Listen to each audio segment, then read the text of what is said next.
আমার রিটার্ন কাস্টমারই সব। মার্কেটে যারা একদিন খায় তারা মাসে 30 দিনই খায়। রেগুলারটা 30 টাকা, হাফ ডিম দিয়ে 40 টাকা, ফুল ডিম দিয়ে 50 টাকা, ভাজা ডিম 50 টাকা, চিকেন দিয়ে 80 টাকা, ডিম চিকেন 100 টাকা।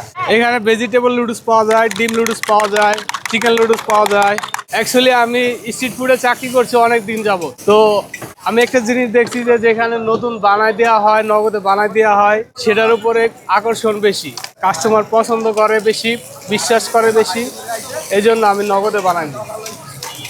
এখানে মার্কেটের লোকজন আসে, ছোট মানুষজন আসে, যার যে তেমন সামর্থ্য সে সেরকম খায়। আমি আগে চাকরি করতাম, তারপরে চাকরি ছেড়ে যে 4 মাস যাবত ব্যবসা করি। জি আলহামদুলিল্লাহ, চাকরির থেকে ব্যবসায় আমি ভালো আছি।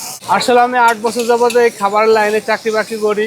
আমি জানি যে সব ব্যবসা থেকে আলহামদুলিল্লাহ খাবারের ব্যবসায় ভালো এবং লাভও ভালো হয়। পুঁজি কম, আলহামদুলিল্লাহ আল্লাহ পাকের রহমতে কাস্টমার অ্যাভেলেবেল বস।